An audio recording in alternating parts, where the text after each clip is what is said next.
अच्छा, ज़रा ये बताइए कि आप अपनी ड्यूटी के लिए कितनी पंक्चुअल है?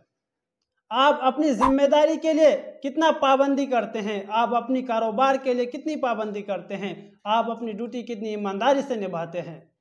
अगर आप अपने आप को अगर किसी इमाम से कंपैरिजन करेंगे तो इमाम लाख दर्जे आपसे बेहतर निकलेगा। अगर आप अपने आप को किसी मुअज्जिन से कंपैरिजन करेंगे तो आपसे लाख दर्जा बेहतर निकलेगा। अगर आप ये कहें कि ये वक्त पे नहीं आता तो मुझे इस चीज़ पे हंसी आती है कि सबसे ज़्यादा वक्त पे जो इमाम और मुअज्जिन होता है कोई और नहीं होता है। सबसे ज़्यादा जो वक्त का पाबंद होता है वो एक उलमाए कराम होते हैं।